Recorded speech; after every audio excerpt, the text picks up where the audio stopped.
Hello friends, welcome to my channel learn and profit. So इस video को start करने से पहले मैं आप सभी को सबसे पहले थैंक यू बोलना चाहूंगा, क्योंकि इस चैनल को स्टार्ट किए हुए मुझे अभी 10 डेज हुए हैं एंड हमने ऑलरेडी 50 सब्सक्राइबर्स क्रॉस कर लिया है। और इसी तरीके से आप चैनल को सब्सक्राइब करते रहें, शेयर करते रहें अपने जानने वालों के साथ, so that everyone should be benefited और सबको फायदा हो। तो चलिए इस और टाइम नहीं लेते हुए सीधा वीडियो स्टार्ट करते हैं। एंड प्लीज अगर आपने बेल आइकन नहीं प्रेस किया है तो प्लीज बेल आइकन प्रेस कर दें, सो दैट जब भी मैं कोई नई वीडियो डालूं आपको उसका अपडेट मिल सके। तो फ्रेंड्स, आज की वीडियो में हम लोग जानेंगे कि शेयर मार्केट क्या है, उसको डिटेल में हम लोग समझने की कोशिश करेंगे। फिर ट्रेडिंग अकाउंट क्यों चाहिए होता है, कौन से ब्रोकर हैं जो आपको एक अच्छा ट्रेडिंग अकाउंट दे सकते हैं, कैसी सर्विसेज हैं उनकी, उसके बारे में समझेंगे। And at the same time हमारा जो एनएससी एक्सचेंज है वो वर्ल्ड का सबसे बड़ा डेरिवेटिव मार्केट है। हमने यूएस की मार्केट को ओवरटेक किया है डेरिवेटिव्स में। डेरिवेटिव्स क्या होता है वो समझेंगे हम लोग। ऑप्शंस आते हैं इसके अंदर, इसमें फ्यूचर्स आते हैं, तो इसके बारे में समझेंगे हम लोग डिटेल में। तो चलिए एक वीडियो में अब टाइम और नहीं लेते हुए आगे बढ़ते हैं। So what is share market? Share market क्या है? शेयर मार्केट एक ऐसी जगह है जहां पर की बाइंग और सेलिंग शेयर की होती है। अब शेयर क्या होते हैं? शेयर वो चीज होती है जो, समझिए कि अगर आप किसी कंपनी का शेयर खरीद रहे हो, इसका मतलब उस कंपनी में आप इन्वेस्टमेंट कर रहे हो और उस कंपनी का एक पोर्शन आप बाय कर रहे हो। तो आपको अगर भरोसा है किसी भी कंपनी पे से, रिलायंस पे ऐसे भरोसा अगर आपको है, तो आप उस रिलायंस में आप, अगर आप सपोज करिए रिलायंस का शेयर आज के डेट में 2,000 रुपए चल रहा है, और अगर आप 2,000 रुपए का शेयर खरीद रहे हो रिलायंस का, इसका मतलब आप रिलायंस में एक इन्वेस्टमेंट कर रहे हो। आपको उस कंपनी में भरोसा है इसलिए आप कंपनी में इन्वेस्टमेंट कर रहे हो। और जैसे जैसे अब रिलायंस ग्रो करेगी, आज 2,000 है, कल को 3,000 उसका शेयर प्राइस होगा, तो आपका इन्वेस्टमेंट भी बढ़ता जाएगा, क्योंकि आपने 2,000 रुपए पे एंट्री की थी, आपने बाय किया था शेयर। और जैसे जैसे कंपनी बड़ी होगी, सपोज उसका प्राइस 3,000 रुपए हो जाता है, तो आपको 2,000 प्लस 1,000 रुपए का प्रॉफिट हो जाएगा, क्योंकि आपका एवरेज कॉस्ट प्राइस था 2,000 रुपीज। एवरेज अगर आप सेल करते हो उस टाइम पे 3,000 होता है, तो इसका मतलब 1,000 रुपए आपने प्रॉफिट ले लिया। अब मेजर एक्सचेंजेस ऑफ इंडिया, कौन से एक्सचेंज है, कौन से शेयर मार्केट है इंडिया के अंदर, बड़े शेयर मार्केट्स। तो सबसे पहले आता है बॉम्बे स्टॉक एक्सचेंज। ये अपने एशिया का सबसे पुराना शेयर मार्केट है, बॉम्बे स्टॉक एक्सचेंज, जो कि दलाल स्ट्रीट भी बोलते हैं इसको, सिचुएटेड है दलाल स्ट्रीट पे। इसका जो, अगर आपको कोई जानना हो कि बॉम्बे स्टॉक एक्सचेंज कैसा अभी परफॉर्म कर रहा है ओवरऑल, तो उसको जानने के लिए एक इंडेक्सेस बनाते हैं। इंडेक्सेस मतलब होता है कि उसमें कुछ बंच ऑफ सबसे अच्छे शेयर डाल दिए जाते हैं, और अगर वो आपको प्लस दिखा रहा है, इसका मतलब वो ओवरऑल मार्केट या ओवरऑल बीएससी के परफॉर्मेंस अच्छा चल रहा है। अगर वो आपको नेगेटिव दिखा रहा है, इसका मतलब बीएससी का परफॉर्मेंस अच्छा नहीं है। तो सेंसेक्स जो है वो टॉप 30 शेयर्स ऑफ बीएससी को मिलाकर बनाया गया है। जैसे हम लोग देखते हैं सेंसेक्स 50,000 के पार चला गया, इसका मतलब बीएससी ओवरऑल अच्छा कर रही है। और एक जो बेंच मार्किंग इंडेक्सेस है सेंसेक्स, तो वो भी अच्छा कर रहा है। तो जब सेंसेक्स अच्छा करता है, इसका मतलब ओवरऑल मार्केट अच्छा कर रही है। अब इसमें भी एक्सेप्शंस हैं, कुछ शेयर नहीं अच्छा कर पाते, सेंसेक्स अच्छा कर रहा है तो भी। तो वैसे शेयर से तो हमें बचना ही चाहिए। Second is national stock exchange. ये भी मुंबई में सिचुएटेड है। ये इसकी बिल्डिंग, और इसका बेंचमार्क इंडेक्स है Nifty 50। Nifty 50 consist of 50 shares. तो ये जो हम लोग बोल रहे हैं कि टॉप 30 शेयर्स, टॉप 50 शेयर्स जो हैं, ये बेसिकली क्या कैसे लेते हैं कि डिफरेंट डिफरेंट ये लोग सेक्टर लेते हैं। लाइक आपका फार्मा एक सेक्टर हो गया, आईटी दूसरा सेक्टर हो गया, फाइनेंस तीसरा सेक्टर हो गया, और बाकी आपका जैसे बैंकिंग हो गया, स्टील हो गया। ये सब अलग अलग सेक्टर से शेयरों को, जो टॉप के शेयर होते हैं उनको लेके एक इंडिसेस बनाया जाता है। तो वैसे ही नेशनल स्टॉक एक्सचेंज में निफ्टी 50 बनाया गया है, जो कि वर्ल्ड में भी अच्छा माना जाता है निफ्टी 50, और सिमिलरली सेंसेक्स भी ऐसे ही है। अब top exchanges of the world, तो सबसे पहले जो वर्ल्ड की सबसे बड़ी मार्केट है वर्ल्ड में, वो है न्यूयॉर्क स्टॉक एक्सचेंज, जिसको हम लोग वॉल स्ट्रीट भी बोलते हैं। और उसका टोटल मार्केट कैप है ऑलमोस्ट $25 ट्रिलियन।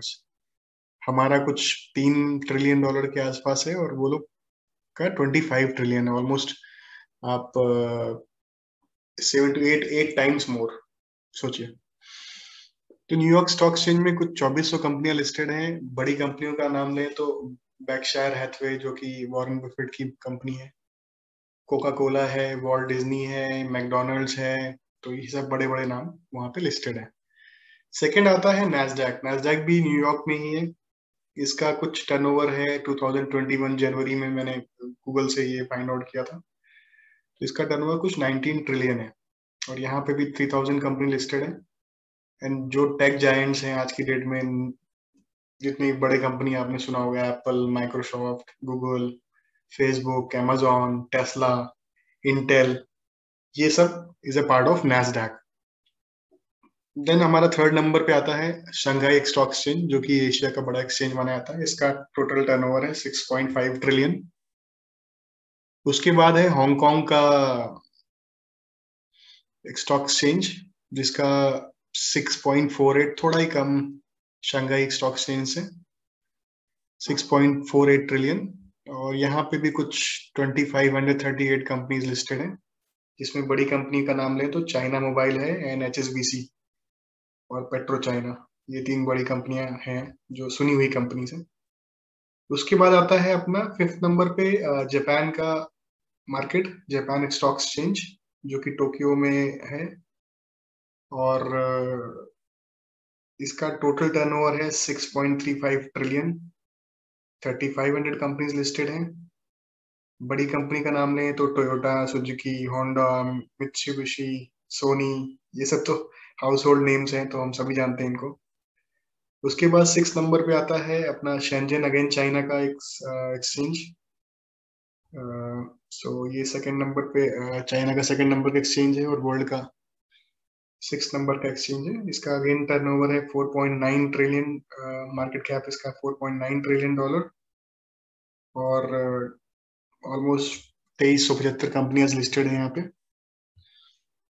उसके बाद आता है यूरो नेक्स्ट, यूरोप का, जिसका बेसिकली ये फ्रांस, देन आपका नीदरलैंड्स, और आई थिंक पोर्चुगल, तीन कंपनीज को मिला के बना हुआ है। थर्ड कंट्री का मुझे एग्जैक्टली नाम नहीं याद आ रहा, but it is a mix of 2-3 countries में मिला के करते हैं लोग। और इसका कुछ टर्नओवर है 4.88 ट्रिलियन। उसके बाद आता है लंदन स्टॉक एक्सचेंज, जो कि दो जगह पे है, यूके एंड इटली। और इसका भी टर्नओवर ऑलमोस्ट 3.67 ट्रिलियन है। एंड ये लंदन स्टॉक एक्सचेंज ही सब वर्ल्ड का सबसे पुराना एक्सचेंज माना जाता है। फर्स्ट एक्सचेंज जो ट्रेडिंग एक्सचेंज था, वो बोला जाता है। देन उसके बाद हमारा अपना बॉम्बे स्टॉक एक्सचेंज आता है। तो बॉम्बे स्टॉक एक्सचेंज भी एशिया का सबसे पुराना एक्सचेंज बोला जाता है। इस्टेब्लिश ये हुआ था 1875 पे। एंड एज पर data available, we had a turnover of market cap of 2.8 trillion. And Bombay stock exchange में ऑलमोस्ट 5500 कंपनियां लिस्टेड हैं। और उसके बाद आता है अपना नेशनल स्टॉक एक्सचेंज, जिसका टर्नओवर या मार्केट कैप $2.57 ट्रिलियन है।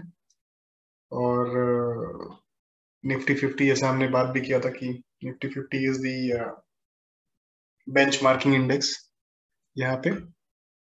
और ऑलमोस्ट 2000 कंपनीज हैं जो लिस्टेड हैं NSE के अंदर। तो ये वर्ल्ड के टॉप एक्सचेंजेस हैं। तो आगे बढ़ते हैं वीडियो में। आई होप अगर इसमें कुछ क्वेरीज आपको रहती हैं तो please feel free to ask. ये जानना इसलिए जरूरी है क्योंकि हम लोग, मैंने ऐसे अपनी वीडियोस में अगर आप देखें पार्ट 1 पार्ट 2 में, तो मैं हमेशा ग्लोबल मार्केट को चेक करने के लिए बोलता हूँ। तो क्यों बोलता हूँ, उसके पीछे रीजन ये है कि ये सब मार्केट बहुत बड़ी है हमसे। और यहाँ पे अगर कुछ चीजें हो रही हैं, प्लस जा रही मार्केट या माइनस जा रही मार्केट, तो ये ऑफकोर्स हमारे ऊपर असर डालेगी। क्योंकि ये सारे जो बड़े बड़े इन्वेस्टर्स हैं वो सब कनेक्टेड होते हैं। तो आपको ये ना लगे कि यहाँ पे कुछ हो रहा है तो हमें उसका फर्क नहीं पड़ेगा, बिल्कुल पड़ेगा हमें भी। इसीलिए मैं बोलता हूँ कि ग्लोबल मार्केट को आप देखते रहें। तो that's the reason I wanted to show you कि कौन से एक्सचेंजेस हैं और कितने बड़े हैं वो। अभी हम लोग फिर भी बहुत छोटे हैं इनके सामने। देन क्या क्या चीजें ट्रेड होती हैं स्टॉक मार्केट में? अभी अपना ये है कि बस शेयर मार्केट है, शेयर मार्केट है। तो शेयर मार्केट के अलावा क्या क्या चीजें ट्रेडेड होती हैं? तो एक्सचेंज के अंदर एक तो सबसे पहले स्टॉक या शेयर जो हम लोग बोल रहे हैं वो तो ट्रेड होती ही होती है। फिर अपना ईटीएफ होता है, जैसे आजकल आप देख भी रहोगे एक्सचेंज ट्रेडेड फंड, जो it's like a mutual fund, but आप इसको ट्रेड कर सकते हो। म्यूचुअल फंड क्या है कि आपको किसी एक कंपनी को देना पड़ता है, वो लोग आपके बिहाफ पे ट्रेडिंग करेंगे। बट एक्सचेंज ट्रेडेड फंड जो होता है वो आप खुद से ट्रेड कर सकते हो। फिर कॉर्पोरेट बॉन्ड्स होते हैं, गवर्नमेंट सिक्योरिटीज होती है। फिर आपका कमोडिटी मार्केट हो गई। कमोडिटी लोगों ने सुना होगा, जैसे यहाँ पे आपका गोल्ड हो गया, सिल्वर हो गया, ये सब भी लोग करते हैं। इवन आपके शिमला मिर्च, धनिया, ये सब सब की चीजें कमोडिटी एक्सचेंज में ट्रेड होती हैं। तो काफी लोग करते हैं, बहुत ल्यूक्रेटिव भी है। अगर आपको अच्छी नॉलेज है इन चीजों की तो आप डेफिनेटली वहां से ही पैसा कमाया जा सकता है। बट मैं नहीं करता कमोडिटी ट्रेडिंग, तो मुझे ज्यादा इसके बारे में आइडिया नहीं है। फिर आपकी करेंसी मार्केट हो गई। करेंसी मार्केट में ऐसे आपका कॉम्बिनेशन चलता है, यूएसडी आईएनआर, यूएसडी यूरो, इस टाइप से कॉम्बिनेशन होता है करेंसीज का, तो उसमें भी लोग ट्रेड करते हैं। तो ये सारी एक्सचेंज के थ्रू ट्रेडिंग होती है। फिर आपके बॉन्ड्स हैं, जैसे अभी भारत बॉन्ड है, और कई सारे बॉन्ड्स हैं जो आप जिसमें ट्रेड कर सकते हो। तो मतलब एक बेसिकली आपको ओवरऑल चीजों को ही सब कुछ मिला के डाइवर्सिफाई वे में ही ट्रेड करना चाहिए, किसी एक इंस्ट्रूमेंट पे पूरा पैसा नहीं डालना चाहिए। तो इसलिए अलग अलग चीजें हैं, इसलिए मेरा बताने का मतलब ये था कि ये सारी चीजें ट्रेड होती हैं। आपको यही पता होना चाहिए कि केवल शेयर मार्केट में शेयर ही नहीं ट्रेड होता, बाकी चीजें भी वहां पे ट्रेड होती हैं। अब आता है क्वेश्चन कि कैसे क्या करना पड़ता है कंपनीज को अपने शेयर को स्टॉक मार्केट में सेल करने के लिए। कोई भी कंपनी तो नहीं कर सकती कि आपके फ्लिपकार्ट का देखो आपका कोई शेयर नहीं है, या बहुत सारी कंपनी जो लिस्टेड नहीं होती वहां पे नहीं कर पाती। अब वो प्रोसेस क्या है मैं एक्सप्लेन करता हूँ आपको। किसी भी कंपनी को अपना स्टॉक मार्केट में शेयर बेचने के लिए सबसे पहले अपने आप को लिस्ट कराना होता है, तो उसको बोलते हैं पब्लिक लिस्टिंग। तो उस पर्टिकुलर कंपनी की पब्लिक लिस्टिंग होना जरूरी है अगर आपको शेयर बेचना है स्टॉक मार्केट में। तो अगर आपकी लिस्टिंग हो जाती है तो ही आप फिर इनिशियल पब्लिक ऑफरिंग या आईपीओ लेके आ सकते हो। जब तक आप लिस्ट नहीं होते हो शेयर मार्केट में तब तक आप ये नहीं कर सकते हो। तो आईपीओ जो होता है, अगर आपने अपना कंपनी को लिस्टिंग के लिए डाल दिया, और एक प्रोसेस होते हैं उसमें, रेड हियरिंग प्रोस्पेक्टस होता है, बहुत बड़ा डॉक्यूमेंट बनता है, आपकी कंपनी की बैलेंस शीट चेक होती है, सब कुछ करने के बाद it can take lot of time also. तो जैसे कि 1 से लेके 3 साल भी लग सकते हैं कई बार, क्योंकि बहुत रिगरस प्रोसेस होता है। इसमें आपका एक एक चीज चेक किया जाता है, फिर क्वेश्चन पूछता है। जो अपना एक्सचेंज बोर्ड है, कौन करता है ये चेक? ये करता है SEBI. SEBI is security and exchange board of India. जैसे अपना आरबीआई है, बैंक को कंट्रोल करता है, वैसे ही शेयर मार्केट को सेबी कंट्रोल करता है। तो SEBI is a governing body which check the entire detail of the companies. जो कंपनी अपने आप को लिस्ट कराना चाह रही है शेयर मार्केट में कि भाई मैं तो लिस्ट करना चाहता हूँ, तो वो लोग फिर अपना डॉक्यूमेंट्स भेजेंगे, अपना बैलेंस शीट भेजेंगे, अपने एम्प्लॉयज के बारे में, अपना एसेट्स दिखाएंगे, अपनी लाइबिलिटीज दिखाएंगे। तो मतलब देयर लॉट ऑफ डॉक्यूमेंट्स, मैं उस पर बात नहीं करने वाला हूँ। तो जब ये पूरा थॉरो प्रोसेस चेक हो जाता है, जब सेबी बोलता है हाँ मैंने सब कुछ चेक कर लिया और मेरे हिसाब से ओके टू गो है, तो जब ये ओके टू गो होता है देन फिर वो कंपनी अपना आईपीओ लेके आती है, इनिशियल पब्लिक ऑफरिंग। जब आप फिर उसमें आपको बिड करना होता है, एक पर्टिकुलर उसमें बैंड होता है, उस प्राइस में आपको बिड करना होता है। अगर आपने वो करेक्ट बिड किया तो आपको वो एलोकेट हो जाता है शेयर। फिर उसकी लिस्टिंग होती है शेयर मार्केट में। लिस्टिंग होने के बाद फिर डेली डे टू डे में आप उसको ट्रेड कर सकते हो। और जब तक लिस्टिंग नहीं होती है, जब तक आईपीओ क्लियर नहीं होता है, तब तक आप वो चीज कंपनी अपने आप को ट्रेड नहीं कर सकती शेयर मार्केट में।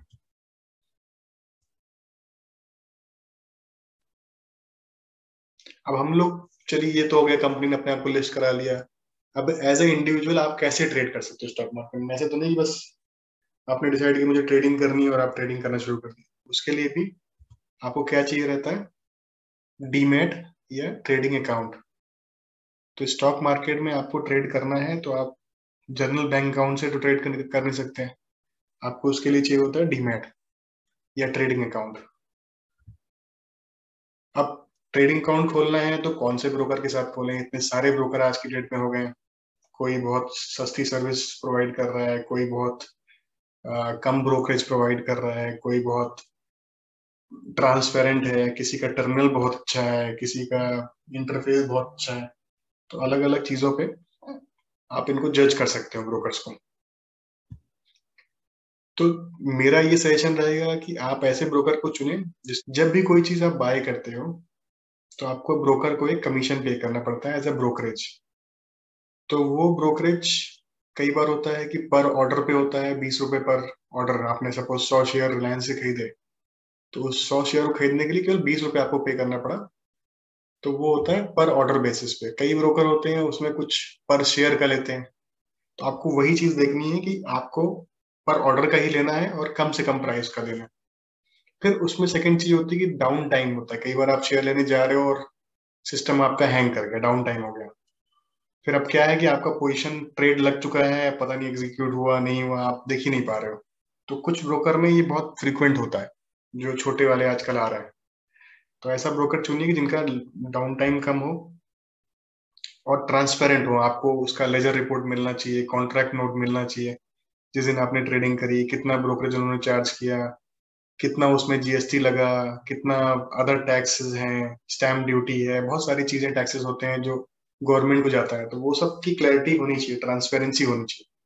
तो वो सब आपका ब्रोकर आपसे शेयर करे। तो अब आपको मैं टॉप के ब्रोकर दिखाता हूँ इंडिया में, जो जिससे आपको थोड़ा सा आइडिया लगेगा। तो अगर आप देखें नंबर वन पे, अगर in terms of number of accounts के मामले में जीरोधा जो है वो नंबर वन है। तो मैंने भी इसको यूज किया हुआ है, बहुत अच्छा ब्रोकर है, आप आंख बंद करके जा सकते हैं। आईसीआईसीआई थोड़ा सा महंगा मुझे लगा। अब स्टॉक्स भी अभी थोड़ा सा करना अच्छा शुरू कर रहा है। एंजल मुझे ठीक लगा। 5 Paisa is again they are discount broker, सस्ते में आपको पड़ेगा। तो मैं आपको जीरोधा, अब स्टॉक्स, 5 पैसा और एंजल में से आप किसी में भी अकाउंट खोल सकते हो। जीरोधा बेस्ट है क्योंकि इनका डाउन टाइम भी कम होता है और इंटरफेस बहुत अच्छा है इनका। आप जब ट्रेड करोगे टर्मिनल पे तो बहुत जल्दी सीख जाओगे, यूजर फ्रेंडली है। तो कोई टेंशन नहीं, तो जीरोधा के साथ आप आंख बंद करके जा सकते हो। फिर मेरा दूसरा एक आईआईएफएल में भी मैं करता हूँ ट्रेडिंग। आईएफएल भी, चूंकि उसमें क्या है कि काफी रिसर्च और ये सब, क्योंकि वो डिस्काउंट ब्रोकर नहीं है, आईएफएल थोड़ा सा महंगा है जीरोधा से, बट उसमें काफी सारे रिसर्च और टर्नओवर एक्सेट्रा बहुत सारी डिटेल में आपको भेजते रहते हैं। तो मैं आईएफएल में भी ट्रेड करता हूँ। बाकी मैं कोई इसको प्रमोटेड नहीं है, मेरा किसी को ब्रोकर को मैं प्रमोट नहीं कर रहा हूँ। बट हाँ, जो रैंकिंग गूगल पे अवेलेबल थी वो मैं दिखा रहा हूँ आपको, तो आप अपने हिसाब से डिसाइड कर लें किस में ओपन करना है आपको अकाउंट। तो ये इनके लोगोस अगर देखें तो जीरोधा का ये है, आईएफएल ये है, बाकी आप एंजल भी है, 5 पैसा भी है, किसी में भी खोल सकते हैं। बाकी शेर खान, मोतीलाल ओसवाल और इनको तो मैं नहीं सजेस्ट करूंगा, क्योंकि पर्सनली आई डोंट लाइक। अब अपने चलिए आपका ट्रेडिंग अकाउंट भी खुल गया, बट अब कहाँ इन्वेस्टमेंट करना है, क्या इन्वेस्टमेंट करना है, ये सबसे बड़ा डिलेमा होता है एक ट्रेडर का। क्योंकि आपने अकाउंट खोला और आपके दिमाग में ये होता है कि बस अब तो मैं 50,000 रुपए लेके जाऊंगा और उस 50,000 को एक दिन के अंदर 5,000 रुपए कमाऊंगा उससे। 10% सीधा आप टारगेट करते हो। होता है कि न, हमने पहले भी बोल चुका हूँ एक दो वीडियोस में कि 95% of people in trading market loses money. क्योंकि पहली चीज तो नॉलेज नहीं होती है, दूसरा एक बहुत ही अलग दुनिया में उनको लगता है कि हम आ गए हैं। यहाँ तो बस पैसा छपता है और लोग बस बैठे हुए हैं और किसी को कुछ है नहीं। आप पैसा डालोगे और पैसा आपको शाम को आप 10% लेके निकल जाओगे, ऐसा नहीं होता है। इसका उल्टा है बेसिकली यहाँ पे। आप पैसा लेके आओगे और 5% 10% आप गंवा के ही निकलोगे अगर जिस दिन ट्रेडिंग करने बैठोगे। किसी एक दिन लकी रह गए आप, लेकिन अगर आपको month on month, week on week, year on year पैसा कमाना है यहाँ पे, तो learning is the only process and go slow. अपनी एक्सपेक्टेशन बहुत छोटी रखें हैं। तो अब एक आइडियल इन्वेस्टमेंट के बारे में हम लोग बात करें तो आपका एक आइडियल इन्वेस्टमेंट अब क्या होता है कि लोग क्या करते हैं, एक शेयर किसी ने बताया कि भाई पीसी ज्वेलर्स बहुत अच्छा ऊपर जा रहा है, सारा पैसा आपने 50,000 उठा के पीसी ज्वेलर्स में डाल दिया। अब कल को क्या हुआ कि कोई मेहुल चोकसी और कोई नीरव मोदी कोई स्कैम करके भाग गए तो पीसी ज्वेलर्स भी गिरना शुरू हो गया और आपका पैसा जो 50,000 डाला था वो 10,000 बचा हुआ है, 5,000 बचा हुआ है, कई बार 2,000 बचा हुआ है, 48,000 रुपीज आपने गंवा दिया। तो इसलिए हर अपने इन्वेस्टमेंट को आप डाइवर्सिफाइड रखें, इसको डिवाइड करें। किसमें डिवाइड करें? आपका लॉन्ग टर्म प्रॉस्पेक्ट, अगर आप इन्वेस्टर एक बनना चाहते हो कि भैया मैं तो छोटे टाइम पे ट्रेड नहीं करूंगा, मैं तो लॉन्ग टर्म का प्रॉस्पेक्ट रखूंगा, तो आप शेयर्स में करें। ब्लू चिप जो शेयर्स होते हैं जैसे एचडीएफसी बैंक हो गया, एक्सिस बैंक हो गया, रिलायंस हो गया, आईटीसी हो गया, जो निफ्टी 50 में आते हैं, उन शेयर में इन्वेस्ट करें। फिर आप आईपीओ देखते रहें, जैसे अभी आपका बर्गर किंग का आईपीओ आया है, वो आपको अच्छा रिटर्न देता है मैनी टाइम्स।